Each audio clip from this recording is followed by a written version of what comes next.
inspirasi.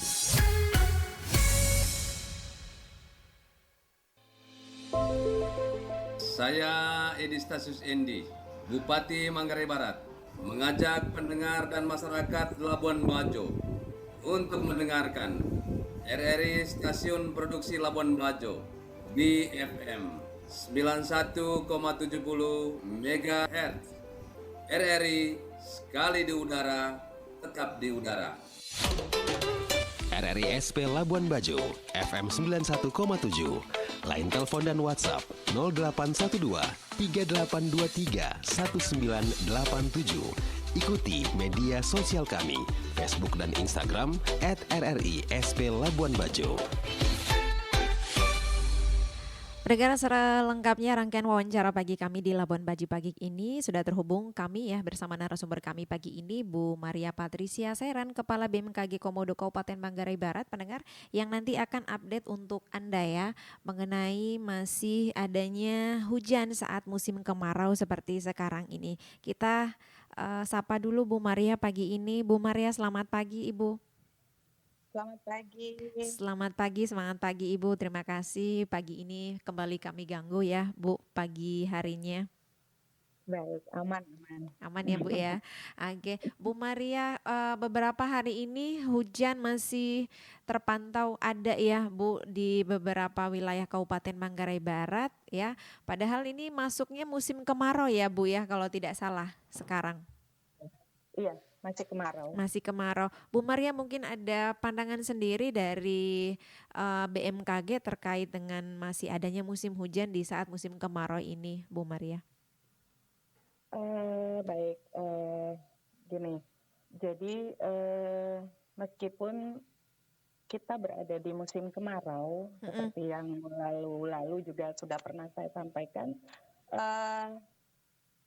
wilayah hujan itu bukan berarti tidak akan terjadi di musim kemarau seperti itu.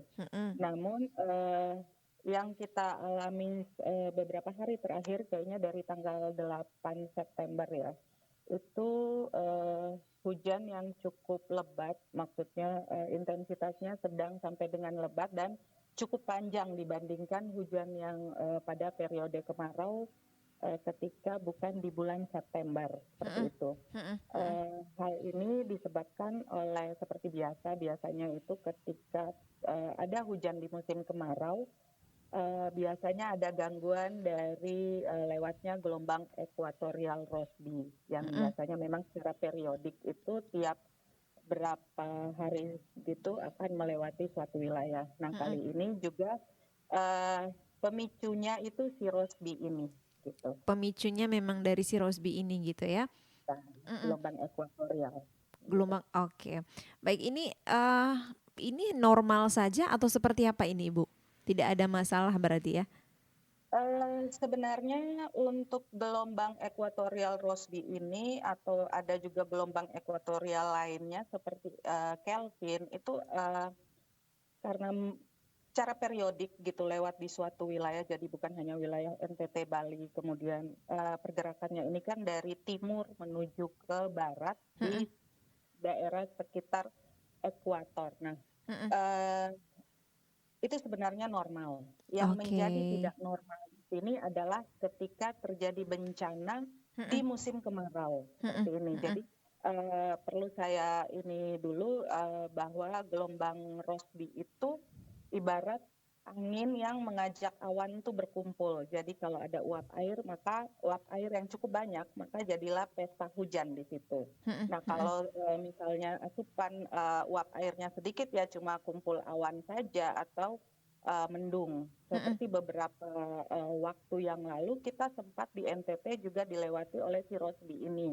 Namun tidak menjadi hujan yang sedang, intensitas sedang sampai lebat, bahkan beberapa kabupaten tetangga kita seperti Ngada, kemudian juga di Nagekeo terjadi bencana yang cukup luar biasa di situ. Nah, mungkin gini, Rossby di kemarau kali ini nih kenapa membuat bencana signifikan di NTT? Karena Mm-mm. saat ini kan kita baru melewati puncak musim kemarau di Agustus kemarin. Iya, Nah, iya. suhu maksimum yang tercatat di wilayah NTT saat ini umumnya berkisar 32 sampai dengan 35 derajat Celcius itu di darat. Sementara suhu muka laut itu berkisar 29 sampai 32 dengan anomalinya ada penambahan suhu di laut itu berkisar 1 sampai 3 derajat Celcius yang artinya Mm-mm. asupan uap air untuk Mm-mm. pembentukan awan ini cukup banyak. Nah, Mm-mm. kemudian tadi yang saya sampaikan bahwa kita baru melewati periode puncak dari musim Puncaknya di kemarau. Agustus. Mm-mm. Mm-mm. Iya. Nah, karena beberapa hari itu tidak cukup lama, cukup panjang, itu kami melihatnya dari monitoring hari tanpa hujan dari stasiun klimatologi bahwa beberapa wilayah NTT termasuk di Manggarai Barat itu sudah cukup sekitar 10 sampai dengan 30 hari tidak terjadi hujan, kemudian bahkan kayak di Nagekeo, ND, sebagian ND, kemudian di Ngada itu juga bahkan cukup panjang, sekitar lebih dari 60 hari tidak terjadi hujan. Nah, Mhm. Mhm. ketika tidak terjadi hujan, maka kekeringan itu akan lebih panjang dan tanah itu menjadi retak. Oke. Kemudian ya eh, ketika Rossby melintas dengan membawa uap air ini, karena Rossby ketika melintas ini akan mengubah pola angin, kemudian mengubah pola tekanan. Nah, artinya dan akan sehingga menimbulkan hujan. Mhm. Nah, Mhm. ketika terjadi hujan yang cukup signifikan dengan kondisi tanah yang kering ini, maka banjir dan longsor itu sangat mungkin terjadi Mhm. Mhm. di beberapa wilayah yang sudah mengalami kekeringan. Seperti Mhm. itu. Mhm. Kita juga tahu bahwa wilayah NTT, provinsi kita ini kan merupakan provinsi kepulauan yang Mhm. luas, lautnya juga cukup luas lah, sehingga asupan bahan baku untuk pembentukan awan itu juga cukup besar dengan suhu yang tadi saya sudah sampaikan bahwa Mhm. cukup tinggi. Kemudian Rossby mengubah pola angin, Mhm. yang artinya akan ada belokan angin di situ, maka angin akan mengumpul. Itu ibarat gini. Aduh, maaf saya agak panjang ini Nggak apa-apa Bu, menjelaskan. lebih bagus lebih bagus kalau Ya, dijelaskan secara rinci begini gitu ya. Silakan Bu jadi Maria. ibarat gini, angin kan biasanya angin timur itu kencang, tidak ada penghalang kayak gitu. Mhm. Namun ketika ada ada daerah tekanan rendah, angin ini akan masuk ke daerah akan berbelok menuju daerah tekanan rendah, karena prinsipnya adalah angin itu bergerak dari daerah tekanan tinggi menuju daerah tekanan rendah. Ketika ada Rossby, Mhm. kemudian dengan suhu udara yang panas, maka tekanan akan naik Mhm. gitu. Mhm. Mhm. Eh, yang membuat arah angin ini berubah. Nah, ketika angin berbelok itu, maka awan-awan yang tadinya bisa terhalau dengan terbawa angin, akhirnya tidak terbawa oleh angin, malah ngumpul di wilayah tersebut. Kayak Mhm. pendengar RRI kalau misalnya sedang naik motor, ketika kita mau belok itu kan pasti kita mengurangi kecepatan. Nah, analoginya kayak gitu, sama seperti angin dengan membawa uap air ini, Oke, gitu loh. oke.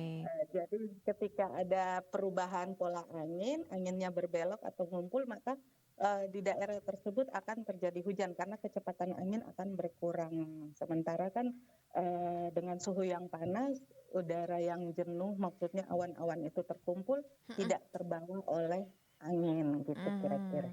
Hmm, oke, baik. Bu Maria, tapi hujan di musim kemarau ini banyak mitos yang mengatakan bahwa kalau ada hujan di musim kemarau itu berpotensi sakit gitu ya. Ini kalau dari sisi BMKG-nya sendiri gimana nih Bu?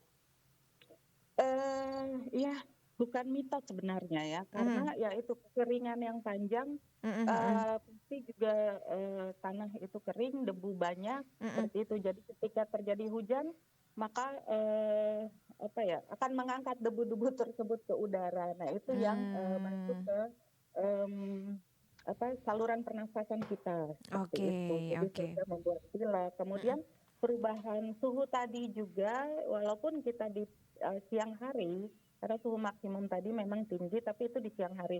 Namun suhu minimumnya di pagi dan dini hari itu masih cukup rendah ya, gitu. Nah, perbedaan suhu antara dari dari rendah ke tinggi ini yang cukup jauh, cukup lebar, itu membuat kadang ketahanan tubuh kita juga tidak bisa respon. Setiap orang tuh beda-beda gitu tubuhnya gitu. Itu yang bisa memicu sakit gitu.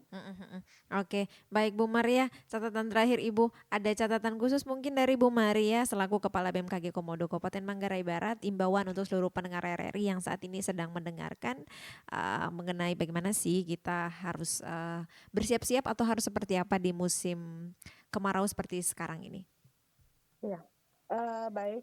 Kami dari BMKG menghimbau masyarakat karena saat ini kita masih berada di periode musim kemarau.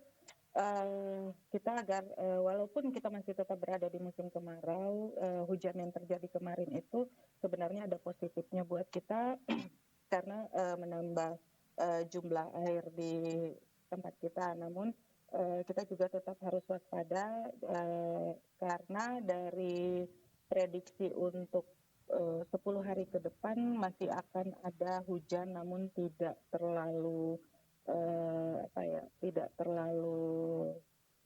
ekstrim, mungkin terbagi-bagi untuk beberapa wilayah. Sehingga walaupun musim kemarau tadi kita tetap harus waspada, terutama di daerah rawan longsor, kemudian banjir bandang, daerah yang aliran sungai kecil ataupun besar, karena potensi cuaca ekstrim itu masih tetap bisa muncul. Selain itu juga pantau terus informasi BMKG baik melalui aplikasi info BMKG atau WA Group yang atau media sosial kami, maupun siaran di RRI Radio RRI Labuan Bajo ini, karena kami juga rutin membagikan informasi perakiraan cuaca di RRI Labuan Bajo ini supaya bisa lebih siap lah menghadapi kondisi cuaca yang cepat berubah. Oke, Ibu, terima kasih banyak untuk ulasannya pagi ini mengenai cuaca kita yang terupdate ya, kenapa sih masih hujan di musim kemarau. Mudah-mudahan pendengar juga bisa puas ya dengan jawaban dan juga penjelasan yang langsung disampaikan oleh Bu Maria selaku Kepala Stasiun BMKG Komodo Kabupaten Manggarai Barat. Bu Maria, 13 menit lebih 20 detik bersama kami. Terima kasih banyak Ibu sudah kami ganggu waktu paginya. Kami juga terima kasih Kak Mega karena sudah dikasih media untuk memberi edukasi kepada masyarakat. Oke, baik. Terima kasih kembali Ibu. Selamat pagi, selamat melanjutkan aktivitas Bu Maria di hari ini. Baik pagi.